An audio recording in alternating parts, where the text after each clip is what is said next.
أشهد أن لا إله إلا الله وحده لا شريك له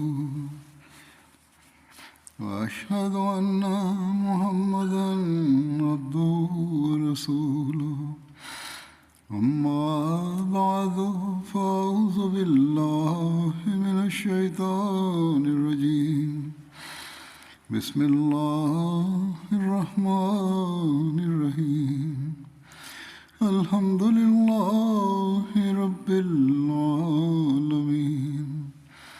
الرحمن الرحيم مالك يوم الدين إياك نعبد وإياك نستعين اهدنا الصراط المستقيم صراط الذين أنعمت عليهم غير المغضوب عليهم ولا الضالين. Na het reciteren van de Tashahhud, Ta'awuz en Suratul Fatiha verklaarde Hazrat Khalifatul Masih V. Er werden verhalen verteld uit het leven van Hazrat Abu Bakr radiyallahu anhu. En ik zal ze ook vandaag verder vertellen. Met betrekking tot de slag van Hamra al-Asad is er geschreven dat de heilige profeet sallallahu alaihi wasallam terugkeerde van de slag van Uhud op een zaterdag. Op zondag, op het tijdstip van Fajr, gaf Hazrat Bilal de oproep van het gebed en ging zitten, wachtend op de heilige profeet sallallahu alaihi wasallam om naar buiten te komen. Ondertussen kwam Hazrat Abdullah bin Amr bin Auf Muzani op zoek naar de heilige profeet sallallahu alaihi wasallam. Toen de heilige profeet sallallahu alaihi wasallam naar buiten kwam, stond hij op en informeerde de heilige profeet sallallahu alaihi wasallam dat hij van zijn huis kwam en dat toen hij in Malal was, de Quraysh daar een kamp hadden opgezet. Malal is de naam van een plaats op de weg naar Mekka, gelegen op een afstand van 28 mijl van Medina. Verder zei hij dat hij Abu Sufyan en zijn metgezellen hoorde zeggen: jullie hebben allemaal niets bereikt. Jullie hebben hen schade berokkend. Dat wil zeggen, jullie hebben de moslims schade berokkend. En jullie hebben hen pijn berokkend. Maar daarna hebben jullie hen verlaten en hen niet uitgeroeid. De ongelovigen antwoorden: er zijn nog tal van voorstaande personen onder hen. Dat wil zeggen, van onder de moslims, die zich tegen jullie zullen verzamelen. Laat ons daarom terugkeren en de achterblevenen vernietigen. Safwan bin Umayya zat tussen de ongelovigen en hij weerhield hen ervan dit te doen en zei: O mijn volk, jullie moeten je daarvan onthouden, want zij hebben jullie al bestreden. En ik vrees dat degenen die eerder niet in staat waren zich bij de strijd aan te sluiten, zich nu bij hen zullen voegen om jullie te bestrijden. Jullie moeten terugkeren, want de overwinning is voor jullie. En ik vrees dat als jullie terugkeren, jullie een nederlaag zullen lijden. Hierop riep de heilige profeet sallallahu alaihi wasallam Hazrat Abu Bakr en Hazrat Umar en informeerde hen over wat deze metgezel Muzani hem had verteld. Als antwoord antwoordden beide: O profeet van Allah sallallahu alaihi wasallam, laat ons oprukken naar de vijand, zodat zij niet in staat zullen zijn onze kinderen aan te vallen. Toen de heilige profeet sallallahu alaihi wasallam het ochtendgebed had beëindigd, verzamelde hij de mensen en zei tegen Hazrat Bilal om aan te kondigen: de profeet van Allah sallallahu alaihi wasallam beveelt jullie om op te rukken naar de vijand en alleen die individuen moeten met ons op pad gaan die zich de vorige dag bij ons in de strijd hadden toegevoegd. Dat wil zeggen, die aanwezig waren in de slag van Uhud. De heilige profeet sallallahu alaihi wasallam vroeg om zijn vlag, die sinds de vorige dag was vastgebonden en niet meer was geopend. De heilige profeet sallallahu alaihi wasallam overhandigde deze vlag aan Hazrat Ali. Er wordt ook vermeld dat deze aan Hazrat Abu Bakr werd gegeven. Niettemin, toen deze karavaan van moslims Hamra al-Asad bereikte, dat op een afstand van 8 mijl van Medina ligt, werden de afgodendienaren angstig en afkerig van het idee om naar Medina te gaan. Dus keerden zij in plaats daarvan terug naar Mekka.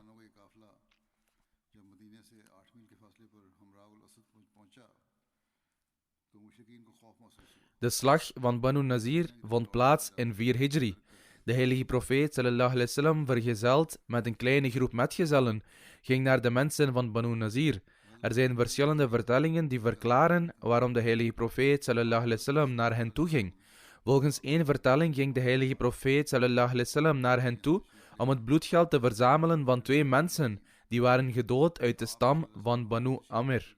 De heilige profeet sallallahu alaihi wasallam werd vergezeld door 10 metgezellen, waaronder Hazrat Abu Bakr, Hazrat Omar en Hazrat Ali. Toen de heilige profeet sallallahu alaihi wasallam daar aankwam en vroeg naar het bedrag dat betaald moest worden, zeiden de Joden: ja, o Abul Qasim, eerst moet u eten en daarna zullen wij de zaak behandelen die u heeft gebracht. Op dat moment zat de heilige profeet sallallahu alaihi wasallam tegen een muur. De Joden begonnen samen te zweren en te zeggen: wij zullen nooit een betere gelegenheid krijgen om deze man, namelijk de heilige profeet sallallahu alaihi wasallam, te doden.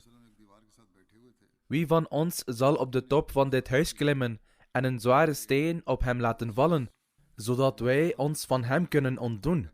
Hierop stemde Amr bin Jahash, een stamhoofd van de Joden, in met het plan en zei: ik ben klaar voor deze taak. Onmiddellijk daarna zei Salam bin Mishkam, een andere Joodse stamhoofd, die het niet eens was met dit plan: in geen geval mag je deze daad uitvoeren. Bij God, hij, namelijk de heilige profeet sallallahu alaihi wasallam, zal zeker op de hoogte worden gebracht van wat jullie beramen. Dit is een daad van verraad, omdat wij een verdrag met hen hebben gesloten. Toen de man die de steen op de heilige profeet sallallahu alaihi wasallam zou laten vallen, de top van het bouwwerk bereikte, werd de heilige profeet sallallahu alaihi wasallam vanuit de hemel op de hoogte gebracht van dit complot. Allah de Almachtige informeerde hem over wat de Joden van plan waren te doen. Onmiddellijk liet de heilige profeet sallallahu alaihi wasallam zijn metgezellen achter waar zij zaten, stond op van zijn stoel en vertrok alsof hij een andere afspraak had. Hij keerde snel terug naar Medina. Na aankomst in Medina stuurde de heilige profeet sallallahu alaihi wasallam Hazrat Muhammad bin Maslama naar Banu Nazir met een boodschap die luidde: verlaat mijn stad, met andere woorden, Medina. Het zal jullie niet worden toegestaan om in mijn stad te wonen. Het plan dat jullie maakten was een daad van verraad. De heilige profeet sallallahu alaihi wasallam gaf de Joden hiervoor een termijn van 10 dagen, maar zij weigerden en zeiden dat zij hun vaderland nooit zouden verlaten. Na dit antwoord te hebben ontvangen, maakten de moslims zich gereed voor de strijd. Toen alle moslims zich verzameld hadden, vertrok de heilige profeet sallallahu alaihi wasallam om Banu Nazir tegemoet te treden. De vlag voor de strijd werd vastgehouden door Hazrat Ali. De heilige profeet sallallahu alaihi wasallam belegerde hun forten en niemand kwam hen te hulp. Toen mobiliseerde de heilige profeet sallallahu alaihi wasallam zijn troepen tegen Banu Nazir.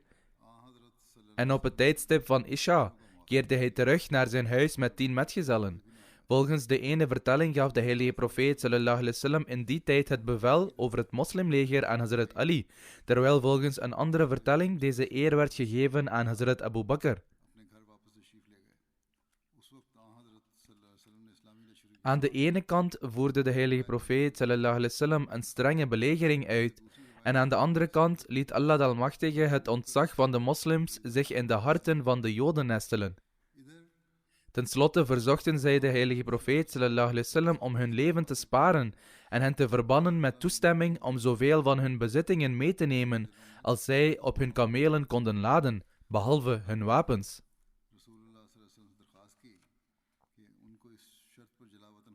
De heilige profeet sallallahu alaihi wasallam accepteerde hun verzoek.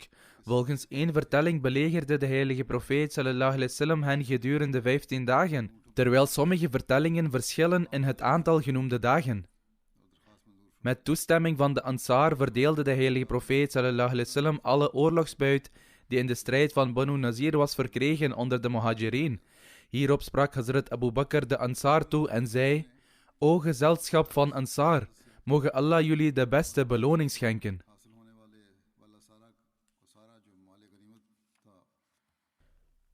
Een incident dat plaatsvond in 4 Hijri is de slag van Badrul Mu'aid. De oorzaak van deze expeditie was dat toen Abu Sufyan bin Harb terugkeerde van de slag van Uhud, hij hardop zei: volgend jaar zullen we weer tegenover elkaar staan bij Badr as-Safra en we zullen daar vechten. De heilige profeet sallallahu alaihi wasallam droeg Hazrat Omar op te antwoorden. Insha'Allah. Daarna gingen zij allen uit elkaar. Toen de Quraysh terugkeerden, brachten zij hun volk op de hoogte van deze overeenkomst. Badr is een bekende bron tussen Mekka en Medina en gelegen tussen de vallei van Safra en Jar. Badr ligt 150 kilometer ten zuidwesten van Medina. In het tijdperk van de onwetendheid vond hier vanaf de eerste Zulqa'da een groot feest plaats dat 8 dagen duurde.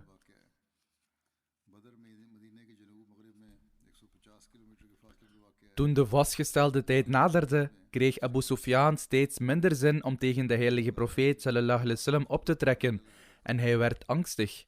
Hij wenste niet op te trekken tegen de heilige profeet sallallahu alaihi wasallam op deze vastgestelde tijd. Abu Sufyan deed het voorkomen, alsof hij een groot leger aan het voorbereiden was om aan te vallen, zodat het nieuws de mensen van Medina zou bereiken dat hij een groot leger aan het verzamelen was, en zodat dit nieuws zich zou verspreiden onder de Arabieren om angst in te boezemen bij de moslims. Volgens een verhaal gingen Hazrat Abu Bakr en Hazrat Omar naar de heilige profeet sallallahu alaihi wasallam en zeiden: O boodschapper van Allah sallallahu alaihi wasallam, Allah zal zijn godsdienst doen zegevieren en eer aan zijn profeet schenken. Wij hebben een belofte gedaan aan het volk en wij wensen die niet te breken. Anders zullen zij, de ongelovigen, het als een teken van lafheid zien. Jullie moeten doorgaan volgens de afspraak, want bij God, er is goeds in. Toen hij deze gevoelens hoorde, werd de heilige profeet sallallahu alaihi wasallam zeer gelukkig. Toen de heilige profeet sallallahu alaihi wasallam dit nieuws ontving over het leger dat door Abu Sufyan werd samengesteld, benoemde hij Hazrat Abdullah bin Rawaha tot de amir van Medina in zijn afwezigheid. Volgens een ander verhaal benoemde hij Abdullah bin Ubay bin Sulul tot amir en gaf zijn vlag aan Hazrat Ali toen hij met zijn metgezellen op weg ging naar Badr. Naast hem waren 1500 moslims. Onderweg dreven de moslims handel op het festival dat plaatsvond en zij maakten behoorlijk wat winst met hun handel. Nadat zij daar 8 dagen waren gebleven, keerden zij naar Medina terug. De moslims dreven handel op dat feest met de gedachte dat als de strijd zou plaatsvinden, het zo zou zijn. Maar als het niet zou plaatsvinden, dan konden zij daar in ieder geval handel drijven en de moslims hadden daar veel voordeel van. Vervolgens staat er geschreven dat tijdens de slag van Uhud Abu Sufyan de moslims uitdaagde om het jaar daarop bijeen te komen. Verdere details hiervan zijn opgetekend door Hazrat Mirza Bashir Ahmed Sahib. Hij schrijft: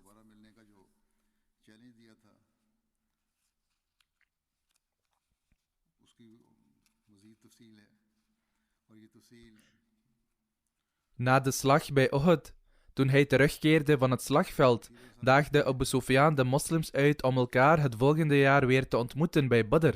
En de heilige profeet sallallahu alaihi wasallam kondigde aan dat hij deze uitdaging accepteerde.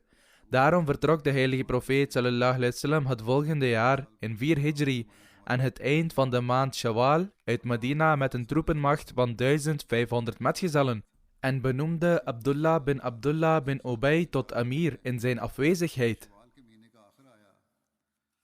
Aan de andere kant vertrok Abu Sufyan bin Harb ook uit Mekka met een leger van de Quraysh, bestaande uit 2000 man.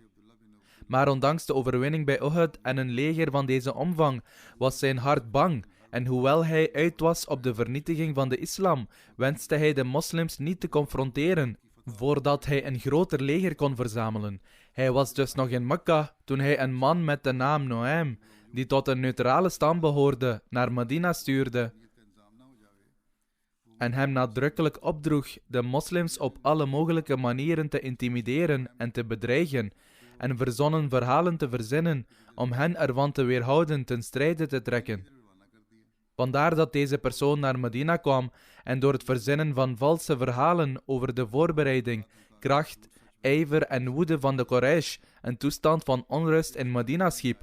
Dit werd in zo'n mate uitgevoerd dat verschillende mensen van zwakkere gezindheid angst begonnen te koesteren om deel te nemen aan de strijd. De heilige profeet sallallahu alaihi wasallam moedigde de moslims echter aan om uit te trekken en in zijn toespraak verklaarde hij: wij hebben de uitdaging van de Quraysh reeds aanvaard en wij hebben beloofd om bij deze gelegenheid uit te trekken. Daarom kunnen wij niet terugkeren. Zelfs al moet ik alleen gaan, ik zal gaan en standvastig zijn tegenover de vijand. Als gevolg hiervan werd de angst van de mensen weggenomen en werden zij bereid om in gezelschap van de heilige profeet sallallahu alaihi wasallam met grote ijver en oprechtheid op weg te gaan. In ieder geval vertrok de heilige profeet sallallahu alaihi wasallam vanuit Medina met 1500 metgezellen en aan de andere kant vertrok Abu Sufyan vanuit Mekka met zijn 2000 mannen. De macht van God was echter zo groot dat de moslims Badr bereikten volgens hun belofte, maar het leger van de Quraysh kwam tot op enige afstand en trok zich toen terug naar Mekka.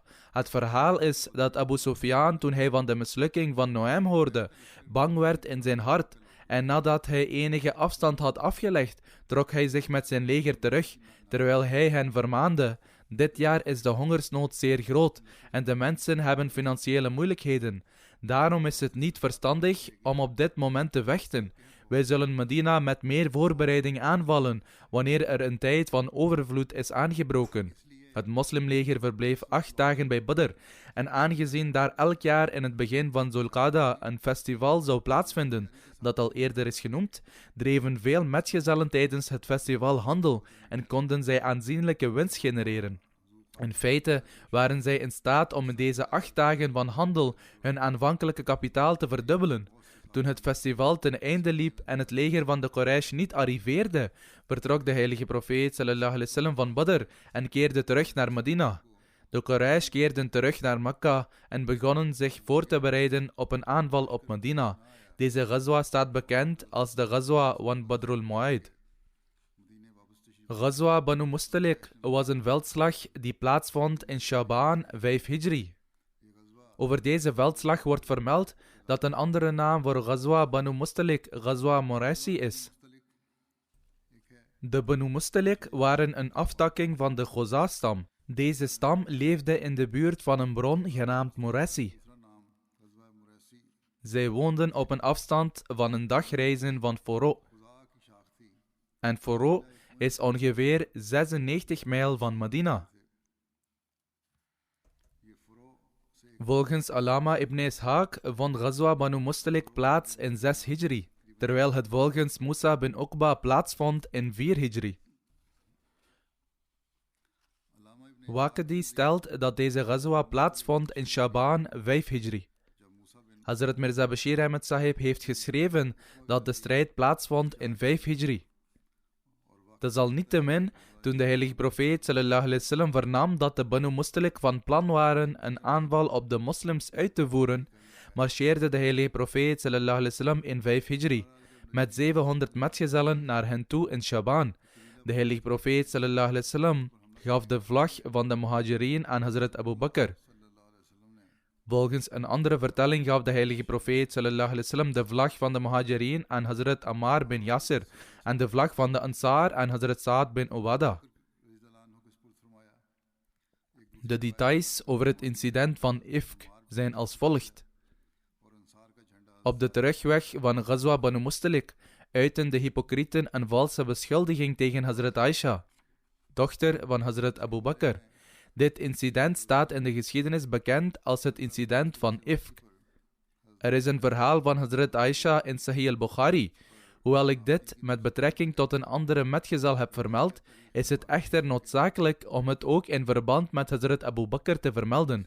En daarom zal ik het opnieuw vermelden. Het was een gewoonte van de heilige profeet sallallahu alaihi wasallam dat wanneer hij van plan was op reis te gaan, hij lotte onder zijn vrouwen. Dit wordt vermeld in de vertelling van Hazrat Aisha.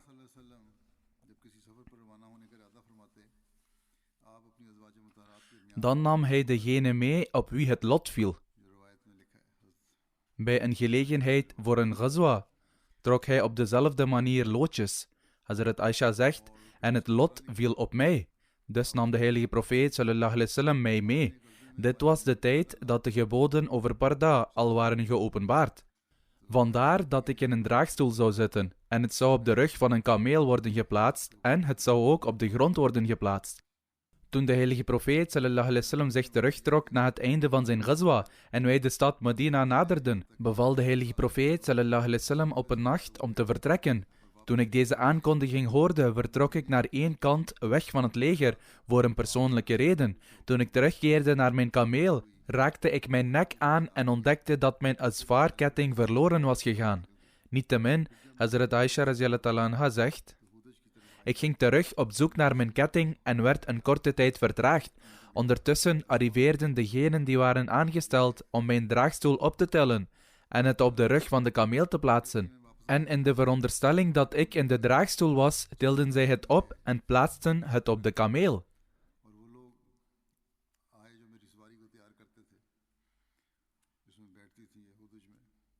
Hazrat Aisha vertelt verder: de aanwezigen dachten dat ik in de draagstoel zat, omdat in die tijd de vrouwen licht van gewicht waren en zij ook niet bijkwamen, omdat zij gewend waren slechts weinig voedsel te eten. De bedienden vermoedden daarom niet dat de draagstoel ongewoon lichter was toen zij het optilden. In die tijd was ik nog een jong meisje. Ze gingen verder met de kameel. Ik vond mijn halsketting, maar het leger was vertrokken. Toen ik terugkeerde naar het kamp, trof ik daar niemand aan. Ik ging toen naar de plaats waar ik gewoonlijk verbleef, maar ik dacht bij mezelf dat ik op mijn plaats moest blijven, want als de mensen zouden beseffen dat ik was achtergelaten, zouden ze zeker terugkeren. Ik ging op mijn plaats zitten en werd spoedig door slaap overmand. Safwan bin Mu'attal Sulami Zaghwani was achter het leger. Toen hij in de ochtend mijn plaats bereikte, zag hij de gestalte van een slapend persoon en kwam naar mij toe. Hij had mij gezien voordat het bevel van de sluier werd voorschreven. Ik werd wakker toen hij reciteerde: Inna lillah.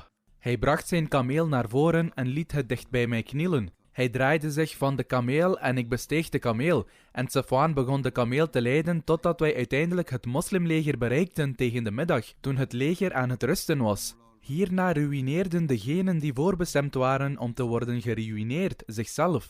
De belangrijkste voorstander die verantwoordelijk was voor het verspreiden van deze laster was Abdullah bin Ubay bin Sulul. Wij bereikten Medina en ik werd ziek. En deze ziekte duurde een maand, waarin de mensen doorgingen met hun laster. Gedurende mijn ziekte was het enige dat mij verontrustte dat ik niet dezelfde vriendelijkheid van Allahs boodschapper sallallahu alaihi wasallam ontving als toen ik ziek zou zijn. Maar nu kwam Allahs boodschapper sallallahu alaihi wasallam naar binnen, groette mij en vroeg slechts: hoe gaat het met u? Maar tot dan toe had ik absoluut geen besef van deze laster. Mijn ziekte maakte mij zeer zwak en broos. Op een dag gingen Mista en ik naar Manassi, waar wij voldeden aan onze benodigdheden, en wij gingen niet naar buiten, behalve 's nachts, en dat was voordat wij toiletten in de buurt van onze huizen hadden. In die tijd hadden de mensen geen toiletten in hun huis. Onze toestand was als die van de oude Arabieren, die naar het bos en dergelijke plaatsen gingen om te voldoen aan hun benodigdheden. Dus gingen ik en Mista, dochter van Abu Room, naar buiten. Wij liepen toen zij struikelde over haar sjaal en daarop zei zij: laat Mista te gronde gaan. Ik zei: wat een kwalijke zaak heeft u gezegd. Brengt u een man te schande die aan de slag van Badr heeft deelgenomen? Daarop zei zij: o onschuldig en naïef meisje, heeft u niet gehoord wat de mensen zeggen? Toen vertelde zij mij de laster van het volk van Ifk. Dit verergerde mijn kwaal en toen ik mijn huis bereikte, kwam de boodschapper van Allah sallallahu alaihi wasallam naar mij toe. En na mij gegroet te hebben vroeg hij: hoe gaat het met je? Ik zei: staat u mij toe naar mijn ouders te gaan? Hazrat Aisha vroeg of zij naar huis naar haar ouders mocht gaan, omdat ik zeker wilde zijn van het nieuws via hen. Dat wil zeggen via haar ouders. Allahs boodschapper sallallahu alaihi wasallam gaf mij toestemming. Ik kwam naar mijn ouders en ik vroeg mijn moeder: o moeder, waar hebben de mensen het over? Zij zei: o mijn dochter, maak je geen zorgen, want er is nauwelijks een charmante vrouw die geliefd is bij haar echtgenoot en wiens echtgenoot naast haarzelf nog andere vrouwen heeft, dat zij, dat wil zeggen de vrouwen, fouten bij haar zouden vinden. Ik zei: subhanallah, spreken de mensen werkelijk op deze manier? Hazrat Aisha verklaart verder: और उसकी सौकने हों और फिर उसके खिलाफ बातें ना करें। मैंने कहा सुभान अल्लाह, लोग ऐसी Ik bleef die nacht wenen tot de dageraad. Ik kon niet stoppen met wenen, noch slapen. Toen er enige vertraging was in de goddelijke openbaring, riep de heilige profeet sallallahu alaihi wasallam Hazrat Ali bin Abi Talib en Hazrat Osama bin Zaid de volgende ochtend om hun advies te vragen over het scheiden van mij. तो रसूलुल्लाह सल्लल्लाहु अलैहि वसल्लम ने हज़रत अली बिन अबू तालिब Wat Osama betreft, hij zei wat hij over mij wist. Dat wil zeggen, gebaseerd op de relatie van de heilige profeet sallallahu alaihi wasallam met Hazrat Aisha en dat hij wist dat zij vroom en deugdzaam was. यहाँ तक हज़रत उसामा का ताल्लुक था, तो उन्होंने मशवरा दिया उसके मुताबिक जो वो जानते थे। Hazrat Osama zei: O boodschapper van Allah sallallahu alaihi wasallam, zij is uw vrouw en bij God, wij kennen niets dan goedheid met betrekking tot Aisha. Wat Ali bin Abi Talib betreft, hij zei: O boodschapper van Allah sallallahu alaihi wasallam, Allah de Verhevene heeft u niet in moeilijkheden gebracht. En er zijn genoeg andere vrouwen dan Aisha. Vraag desalniettemin de huishoudster. Misschien weet zij iets en kan zij u de werkelijke waarheid vertellen. Hierop riep de heilige profeet sallallahu alaihi wasallam Barira en vroeg: O Barira, heb jij ooit iets in Aisha gezien dat als verdacht kan worden beschouwd? Barira antwoordde: Nee, ik zweer bij die God die u met de waarheid heeft gezonden. Ik heb nooit enig gebrek in haar gezien, behalve hetgeen dat vanwege haar jonge leeftijd vaak gebeurt, dat zij het deeg bloot laat liggen en in slaap valt, terwijl de geiten komen en het verorberen. Op dezelfde dag hield de heilige profeet sallallahu alaihi wasallam een toespraak in de moskee en sprak zijn verdriet uit over Abdullah bin Ubay bin Salul en zei: O jullie moslims, wie zal mij verlossen van die man die mij heeft gekwetst met zijn slechte uitspraak over mijn familie? Bij Allah, ik weet niets dan goeds over mijn familie en zij hebben een man beschuldigd over wie ik niets dan goeds weet en hij is nooit mijn huis binnengegaan, behalve bij mij. Bij het horen van deze toespraak van de heilige profeet sallallahu alaihi wasallam stond Saad bin Muaz op en onderwierp hem: O boodschapper van Allah sallallahu alaihi wasallam, ik zal hier een eind aan maken. Als deze persoon van de stam van Aus is, zullen wij zijn hoofd onmiddellijk afhakken. Als hij echter van onze broeders is, dat wil zeggen van de Khazraj-stam, dan zijn wij bereid te doen wat u beveelt. Hierop stond Saad bin Ubada, stamhoofd van de Khazraj-stam, op en hoewel hij een rechtschapen man was, werd hij op dat moment overmand voor verontwaardiging van zijn stam en zei: Je hebt een leugen gesproken. Bij God, gij zult hem niet doden. Dat wil zeggen, de stammen werden woedend. Nog bezit gij de macht om dit te doen. Daarop stond Usaid bin Huzair op en zei: Jij bent degene die gelogen heeft. Bij God, wij zullen hem zeker doden. Jij bent een hypocriet, want jij pleit voor de hypocrieten. Deze uitwisseling van opmerkingen maakten sommigen uit de Aus en Khazraj woedend. En er brak bijna een woordenwisseling uit, maar de heilige profeet sallallahu alaihi wasallam, die nog steeds op de preekstoel stond, kwam neer en eindigde de situatie, totdat zij stilvielen en de heilige profeet sallallahu alaihi wasallam ook stil werd. Hazrat Aisha zegt verder: De hele dag bleef ik wenen en mijn tranen hielden nooit op. Hazrat Aisha was zich inmiddels bewust geworden van de situatie, maar zij zegt dat ondanks wat er aan de hand was, zij de hele dag door zou blijven huilen. Zij zegt: Mijn tranen hielden niet op, noch kon ik slapen. Mijn ouders kwamen naar me toe. Ik bleef zo gedurende 2 hele nachten en een dag, en ik had het gevoel dat mijn lever in stukken zou barsten. Gedurende die tijd waren mijn beide ouders bij mij en ik zat te huilen. Toen een vrouw van de Ansar om toestemming vroeg om binnen te komen, waarop ik haar toestemming gaf, zij kwam en ging zitten en begon met mij te wenen. Hierop kwam de boodschapper van Allah sallallahu alaihi wasallam en ging zitten. Dit was de eerste dag dat hij bij mij kwam zitten sinds de laster. Een maand was verstreken, maar geen goddelijke openbaring was neergezonden in mijn geval. Hazrat Aisha verklaart verder: De heilige profeet sallallahu alaihi wasallam reciteerde de kalima en zei toen: O Aisha, er is mij iets dergelijks over jou verteld. Als jij onschuldig bent, vertrouw ik erop dat God jouw onschuld zal bevestigen. Indien gij echter ene fout hebt begaan, moet gij vergiffenis van God vragen en u voor hem nederbuigen. Want indien iemand zich voor God nederbuigt, zijn zonde belijdende, aanvaardt God zijn berouw en toont hem barmhartigheid. Toen de heilige profeet sallallahu alaihi wasallam klaar was met zijn toespraak, waren mijn tranen volledig opgedroogd en er was absoluut geen teken van hen. Op dat moment keek ik naar mijn vader, Hazrat Abu Bakr, en vroeg hem om namens mij te reageren. Maar hij zei: bij God, ik weet niet wat ik moet zeggen in antwoord op de boodschapper van Allah sallallahu alaihi wasallam. Ik vroeg toen aan mijn moeder om namens mij te antwoorden aan de heilige profeet sallallahu alaihi wasallam. En zij verklaarde ook: bij God, ik weet niet wat ik moet zeggen als antwoord op de boodschapper van Allah sallallahu alaihi wasallam. Hazrat Aisha verklaart: in de tijd dat ik een jonge meisje was en niet veel van de Koran wist, zei ik: bij God, ik ben mij ervan bewust dat bepaalde dingen die de mensen over mij hebben geroddeld, u hebben bereikt. En u bent door deze uitspraken beïnvloed en beschouwt ze als waar. Als ik dus voor mijn onschuld pleit en Allah weet dat ik onschuldig ben, dan zullen jullie aan mij twijfelen. Maar als ik mij schuldig acht, hoewel Allah weet dat ik onschuldig ben, dan zullen jullie mij geloven. Bij God, ik bevind mij in de situatie van de vader van Jozef alayhisalam, die zei: Fasabrun jamilun, wallahul musta'anu ala ma tasifun. Dat wil zeggen, geduld is beter voor mij, en het is Allah alleen wiens hulp ik zoek tegen wat deze mensen beweren. Toen ik dit zei, keerde ik mij naar de andere kant van mijn bed en op dat ogenblik was ik er vast van overtuigd dat Allah de Verhevene mijn onschuld snel zou openbaren. Maar ik dacht niet dat een openbaring zou worden nedergezonden om mij van de aanklacht te zuiveren.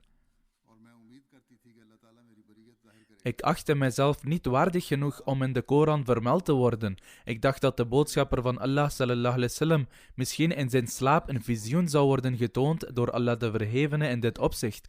Maar bij God, de heilige profeet sallallahu alaihi wasallam had deze zitting nog niet verlaten, noch had enig ander persoon van het huishouden deze verlaten, toen hij werd overvallen door de intense staat die hij zou ervaren bij de ontvangst van de goddelijke openbaring.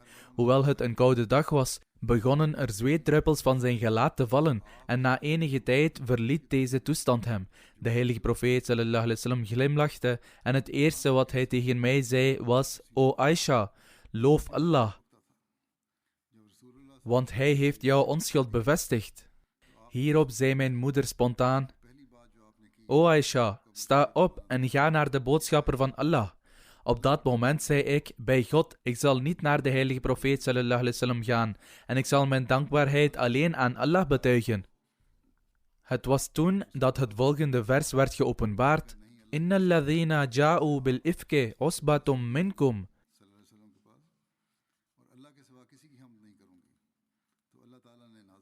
Waarlijk, zij die de lastering voortbrachten, waren een grote groep uit uw midden. Toen mijn onschuld was bevestigd, beloofde Hazrat Abu Bakr Siddiq, de vader van Hazrat Aisha, die Mistah bin Uthatha vanwege zijn armoede en verwantschap regelmatig steun verleende, dat hij, omdat Mistah had deelgenomen aan het belasteren van mij, hem niet langer deze steun zou verlenen. Echter, kort daarna openbaarde Allah de Almachtige: وَلَا يَأْتَلِ أُولُو الْفَضْلِ مِنْكُمْ وَالسَّعَةِ أَنْ يُؤْتُوا أُولِي الْقُرْبَى وَالْمَسَاكِينَ وَالْمُهَاجِرِينَ فِي سَبِيلِ اللَّهِ وَلْيَعْفُوا وَلْيَصْفَحُوا أَلَا تُحِبُّونَ أَنْ يَغْفِرَ اللَّهُ لَكُمْ وَاللَّهُ غَفُورٌ رَحِيمٌ.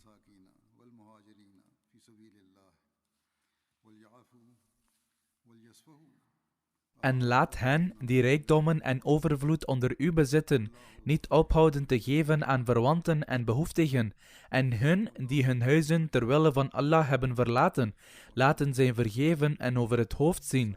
Wens gij niet dat Allah u zou vergeven? Allah is vergevensgezind, genadevol. Hierop zei Hazrat Abu Bakr: voorwaar, bij God, ik zou zeker graag de vergeving van Allah willen krijgen. En zo herstelde Hazrat Abu Bakr de toelage van Mistah. Hazrat Aisha radhiyallahu anha vertelt: de heilige profeet sallallahu alaihi wasallam informeerde bij Hazrat Zainab bint Jahash naar haar mening over mij.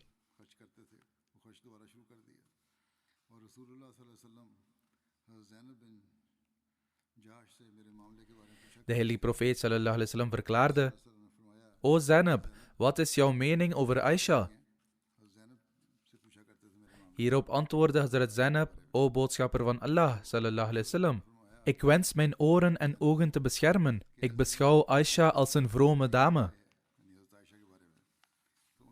Hazrat Aisha verklaart: dit was dezelfde Zainab die met mij concurreerde en zich als mijn rivale gedroeg.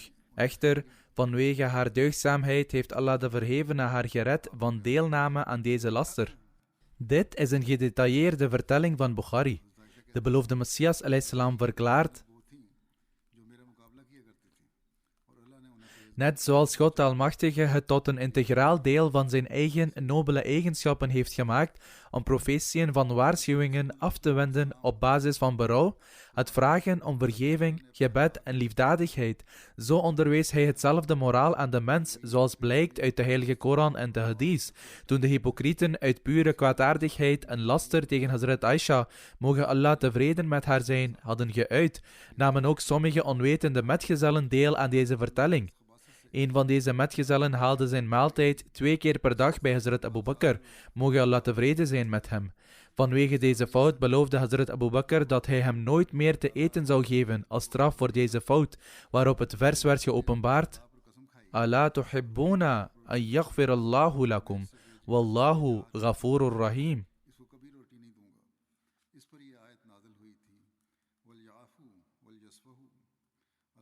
Daarop verbrak Hazrat Abu Bakr zijn gelofte en herstelde zijn maaltijden zoals gewoonlijk. Het is om deze reden dat het deel uitmaakt van de islamitische moraal dat als iemand iets belooft bij wijze van straf, het verbreken van die belofte een onderdeel is van de goede moraal. Bijvoorbeeld, als iemand zweert dat hij zijn dienaar 50 keer met een schoen zal slaan, dan is het de islamitische gewoonte om hem te vergeven vanwege zijn berouw en ernstige smeekbeden, zodat taghalluk bij akhlaqillah toepasselijk is. Niettemin is het niet geoorloofd een belofte te breken. Men zal ter verantwoording worden geroepen voor het verbreken van een belofte, maar niet voor het breken van een belofte van kastijding. Dit is een apart onderwerp betreffende het verschil tussen een belofte en een belofte van kastijding, en dit is eerder ook al uitgelegd. Vervolgens wordt melding gemaakt van de slag bij Ahzab die plaatsvond op 5 Hijri. Dit was de derde grote veldslag tussen de Quraysh van Mekka en de moslims en is ook bekend als de slag bij Khandak. Deze vond plaats in de maand Shawwal in 5 Hijri.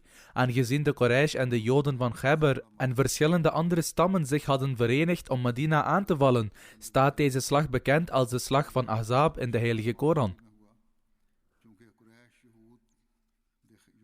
Toen de heilige profeet sallallahu alaihi wasallam de Banu Nazir, een stam van de Joden, verbannen had, trokken zij naar Khaybar.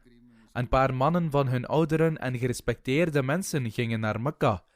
Zij verzamelden de Quraysh en riepen hen op om tegen de heilige profeet sallallahu alaihi wasallam te vechten. Zij sloten een verbond met de Quraysh en zij kwamen allen overeen om tegen de heilige profeet sallallahu alaihi wasallam te vechten en zij bepaalden ook een datum hiervoor. Deze mannen van de Banu Nazir verlieten de Quraysh en gingen vervolgens naar de stammen van Ghadfan en Sulaim en sloten een soortgelijk pact met hen en vertrokken vervolgens vandaar. De Quraysh troffen voorbereidingen en verzamelden ook verschillende andere stammen en de Arabieren die hun bondgenoten waren.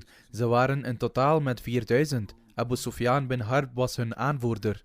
Onderweg sloten verschillende andere stammen zich ook bij hen aan en het totale aantal mensen in het leger was 10.000. De heilige profeet sallallahu alaihi wasallam werd ingelegd over een vertrek uit Mekka en dus verzamelde hij zijn metgezellen. De heilige profeet sallallahu alaihi wasallam bracht hen op de hoogte van het plan van de vijand en vroeg hen om raad. Hazrat Salman Farsi kwam met de suggestie om een greppel te graven, wat door alle moslims werd gewaardeerd. In de tijd van de heilige profeet sallallahu alaihi wasallam was het noorden van Medina een open vlakte, terwijl alle andere zijden huizen en boomgaarden hadden waar de vijand niet doorheen kon komen. En dus werd besloten een gracht te graven naar het noorden van Medina om de stad te beschermen. De heilige profeet sallallahu alaihi wasallam begon samen met 3000 moslims de greppel te graven. De heilige profeet sallallahu alaihi wasallam groef de greppel aan de zijde van de andere moslims, zodat zijn deelname hun geesten en moed zou verhogen. De hele greppel werd in 6 dagen gegraven. Deze greppel was ongeveer 5500 meter of 3,5 mijl lang. Hazrat Abu Bakr bleef aan de zijde van de heilige profeet sallallahu alaihi wasallam. Terwijl hij de greppel groef, droeg Hazrat Abu Bakr het zand in zijn kleren en hij werkte samen met de andere metgezellen bij het graven van de greppel, zodat deze taak snel kon worden voltooid binnen de tijd die daarvoor was aangewezen. Geen moslim bleef achter bij het helpen graven van de greppel. Wanneer Hazrat Abu Bakr en Hazrat Umar geen manden konden vinden om het zand te dragen, stopten zij het in hun kleren. Beiden bleven te allen tijden bij elkaar. De heilige profeet sallallahu alaihi wasallam werkte extreem hard tijdens het graven van de greppel. Soms was hij aan het graven met een pik houweel of hij verzamelde het zand met een schop of droeg dan de mand met zand. Op een dag werd de heilige profeet sallallahu alaihi wasallam extreem moe en ging zitten en rustte uit tegen een rots aan zijn linkerzijde. Gedurende deze tijd viel de heilige profeet sallallahu alaihi wasallam in slaap en Hazrat Abu Bakr en Hazrat Umar stonden in de buurt van de heilige profeet sallallahu alaihi wasallam en weerhielden mensen ervan om langs hem te lopen, opdat zij hem niet wakker zouden maken. Toen het 10.000 man sterke leger van de Quraysh en hun bondgenoten Medina omsingelden, voerde Hazrat Abu Bakr het bevel over 1 factie van het moslimleger. Later werd in het gebied waar Hazrat Abu Bakr het bevel voerde over het leger een moskee gebouwd die Masjid Siddiq werd genoemd. Ik zal in de toekomst verder gaan met het vertellen van deze voorvallen, als God het wil. Op dit moment wil ik enkele overleden leden vermelden. De eerste is van de gerespecteerde Mubaraka Begum Sahiba, die de vrouw was van Mukhtar Ahmed Gondel Sahib. Zij overleed op 11 januari op de leeftijd van 93 jaar. Inna lillahi wa inna ilayhi raji'un. Zij was de schoondochter van Chaudhry Ghulam Muhammad Gondel Sahib, radiyallahu ta'ala anhu, en metgezel van de beloofde Messias alayhi salam. Zij diende de Jamaat met grote passie. Zij diende ook als de Sadr Lajna voor haar dorp Chak Nunanwe Zuid. Zij was regelmatig in het aanbieden van gebeden en het houden van vasten. Ze was deugdzaam, zorgde voor de armen en was zeer oprecht. Gedurende haar hele leven onderwees zij de heilige Koran en zowel kinderen als volwassenen. Ze was een Musia. Zij werd overleefd door 5 zonen en 3 dochters. Een van haar zonen is Iftikhar Ahmed Gondel Sahib, die als missionaris in Sierra Leone dient. En een andere missionaris, Fawad Ahmed, was haar kleinzoon. Daarnaast heeft zij nog verschillende andere kleinkinderen die missionaris of levenstoegewijde zijn. Mogen Allah de Almachtige haar zijn vergeving en barmhartigheid schenken en haar gebeden ten gunste van haar nageslacht aanvaarden. De volgende vermelding is die van Mir Abdul Wahid Sahib, die in de nacht tussen 12 en 13 januari overleed. Inna lillahi wa inna ilayhi raji'un. Hij was 58 jaar oud. Ahmadiyyat werd in zijn familie gevestigd door zijn overgrootvader van vaderskant, Mir Ahmeddin Sahib, die Ahmadiyyat aanvaarde ten tijde van Hazrat Khalifatul Masih I in 1911. Hij was de enige Ahmadi in zijn familie. Ook van moederskant werd Ahmadiyyat geïntroduceerd via zijn grootvader van moederskant, Sheikh Allah Bakhsh Sahib van Bannu. Abdul Wahid Sahibs grootvader van vaderskant was Abdul Karim Sahib. Hij had een passie voor tabligh. Dat is waarom zijn grootvader bekend stond onder de naam Maulwi Abdul Karim in Peshawar. Hij deed veel aan persoonlijke studie en had zijn eigen bibliotheek gemaakt. In 1974, toen een delegatie onder leiding van Hazrat Khalifatul Masih III voor de assemblee kwam, werden in zijn bibliotheek bepaalde zeldzame boeken gevonden die nodig waren. Dit is volgens zijn schoonbroer.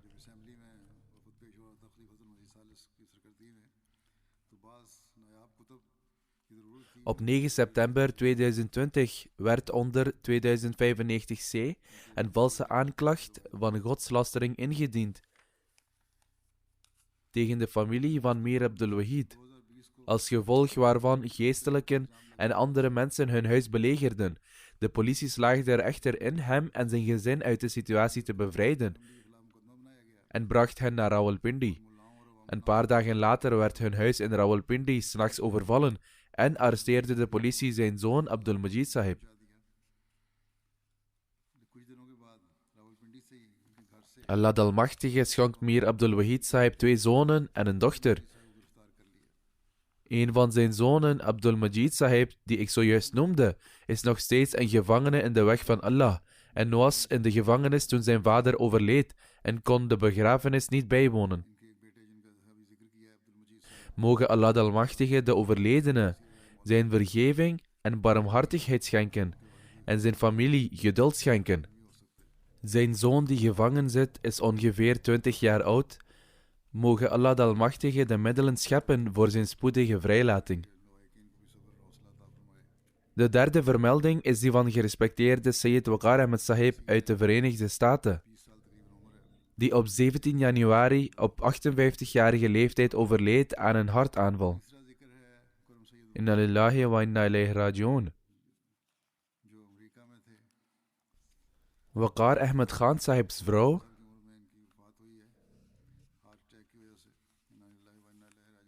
is de achterkleindochter van Hazrat Mirza Bashir Ahmed Sahib. Dat wil zeggen, de dochter van zijn kleinzoon van moederszijde. En is de dochter van Hazrat Mirza Sharif Ahmed Sahib's kleindochter van vaderszijde. Op deze manier maakt zij deel uit van de familie van de beloofde Messias salam. En Shah Sahib trouwde in deze familie. Zijn vrouw Shazia Khan zegt: Hazrat Khalifatul Masih IV moedigde mij aan om te bidden met betrekking tot het huwelijksaanzoek. Na het bidden, toen ik instemde, keurde Hazrat Khalifatul Masih IV de huwelijkskoppeling goed. Met andere woorden, Hazrat Khalifatul Masih IV regelde deze huwelijkskoppeling. Zij schrijft: in 33 jaar huwelijk begeleidde Waqar Sahib mij in elke stap met hem. Hij voorzag in al mijn behoeften en verlangens. Hij was een voorbeeldige vader. Hij deed nooit iets voor zichzelf en was een eenvoudige mens. Hij had geen eigen verlangens. En zelfs als hij die had, offerde hij ze op voor het belang van zijn gezin. Ze zegt: de mooiste dag voor mij was toen hij trots tegen iemand zei dat wanneer hij naar de moskee gaat, hij zijn eed herhaalt. En dat er niets belangrijker voor hem was dan het vervullen van deze eed. Hij kon alles opofferen voor deze eed. Dit waren niet louter beweringen. In feite heb ik zelf gezien en weet ik dat zelfs wanneer hij geconfronteerd werd met een uiterst moeilijke beproeving, hij deze eed van het voorrang geven aan het geloof boven wereldse zaken veiligstelde en bleef vervullen, ongeacht enige relatiebanden.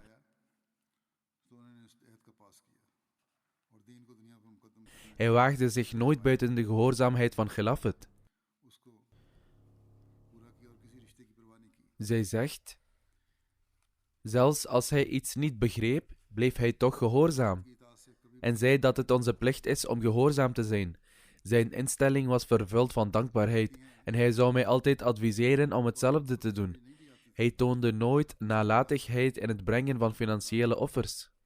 Zijn zoon, Sayyid Adil Ahmed, die nu missionaris is na het afstuderen aan Jamia Ahmadiyya Canada en het behalen van zijn Shahid-diploma, zegt: bij de gratie van Allah de Almachtige was mijn vader een eenvoudig en oprecht persoon.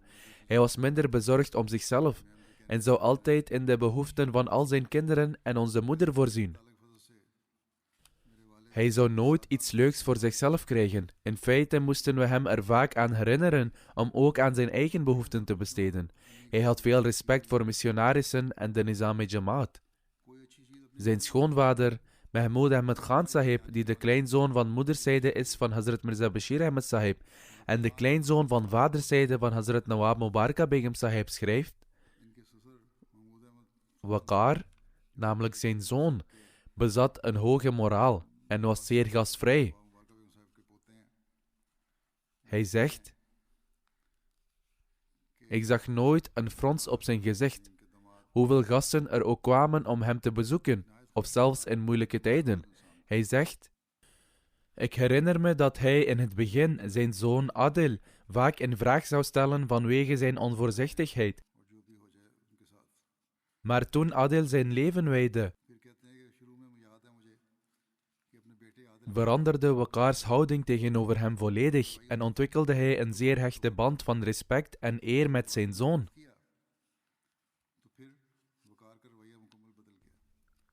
Munir Ahmed Sahib, de voormalige amir van de Jamaat in Abu Dhabi, schrijft: Waqar Sahib woonde in Abu Dhabi samen met zijn familie, terwijl hij daar werkte. Gedurende welke tijd hij een nauwe familieband met hem ontwikkelde.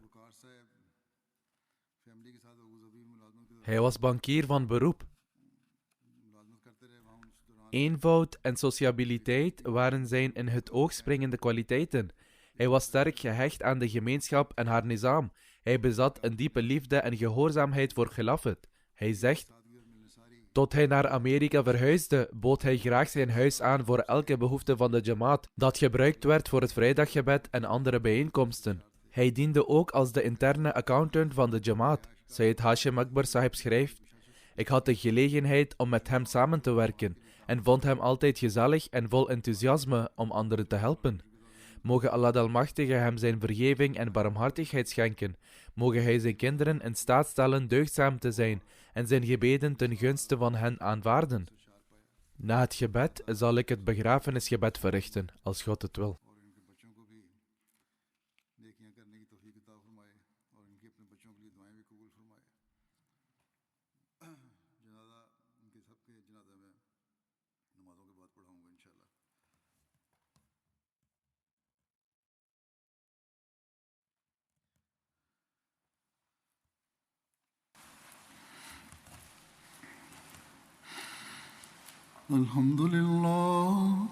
الحمد لله نحمده ونستعينه ونستغفره ونؤمن به ونتوكل عليه ونعوذ بالله من شرور أنفسنا ومن سيئات أعمالنا من يهده الله فلا مضل له ومن يضلله فلا هادي له ونشهد أن لا إله إلا الله ونشهد أن محمدا عبده ورسوله عباد الله رحمكم الله إن الله يأمر بالعدل والإحسان وإيتاء ذي القربى وينهى عن الفحشاء والمنكر والبغي يعظكم لعلكم تذكرون اذكروا الله يذكركم وادعوه يستجب لكم ولذكر الله أكبر